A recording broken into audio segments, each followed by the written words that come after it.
In today's video, I'm going to teach you how to attach files to messages in Outlook. Let's start from the very beginning. Open Outlook and either create a new email by selecting New Email, or open an existing conversation and choose Reply or Forward. This gets you into the message window where all the attachment options live.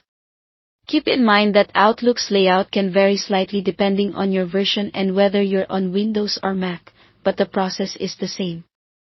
In the message window, look for the Attach File option.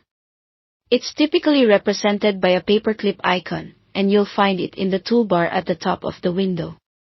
In some layouts it can appear near the bottom, but it will still be within the message tools. Clicking Attach File immediately lets you pick something, and if you select the small arrow next to it, you'll see choices that help you grab files from different places. Recent Items is a quick way to attach documents you've been working on lately. If the file you want is something you edited or opened recently, it may appear here, saving you the time of browsing through folders.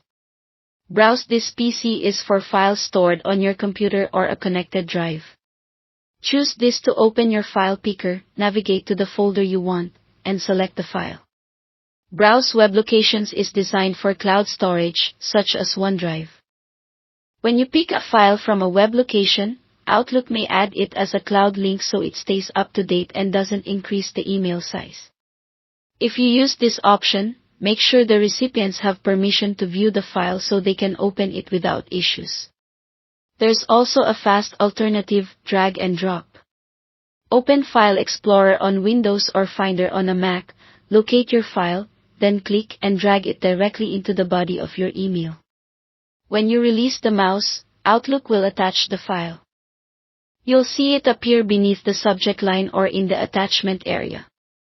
This method is especially handy when you already have the file open or you know exactly where it is. Before sending, glance at the attachment list to confirm the correct files are attached and that nothing is missing. Large files can slow delivery, so consider using a cloud location if the file size is big. Clear file names help recipients identify what they're receiving at a glance. When everything looks good, click Send. That's all there is to it. Thanks for watching.